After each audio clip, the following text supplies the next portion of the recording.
Je suis responsable cette année du pôle communication au sein du PFH Les Petits Neutrinos. C'est un PFH qui consiste à aller dans les écoles primaires et à enseigner la science à travers des petites expériences ludiques. On a créé plusieurs fiches expliquant plusieurs phénomènes différents, comme par exemple le codage du code Morse à travers un circuit développé. L'expérience du volcan consiste à mélanger deux réactifs, le bicarbonate de sodium avec le vinaigre, qui forme un réactif, un dégagement gazeux avec un débordement de mousse. Donc pourquoi on a choisi ce PFH? Tout d'abord pour transmettre l'information. C'est quelque chose d'assez important dans le métier de l'ingénierie. Donc ici on a un public qui est non averti, donc les enfants. On donne des cours avec des expériences faciles et compréhensibles. Et le deuxième point, c'est de rendre les enfants acteurs.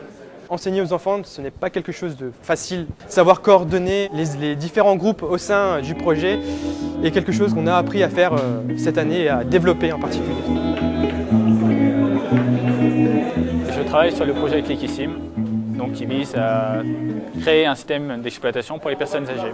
L'idée du projet nous est venue parce que nous voyons qu'aujourd'hui il y a un décalage entre les personnes âgées et les jeunes, au niveau de l'informatique particulièrement. On peut voir que les personnes âgées n'y comprennent pas grand-chose et elles peuvent manquer d'informations.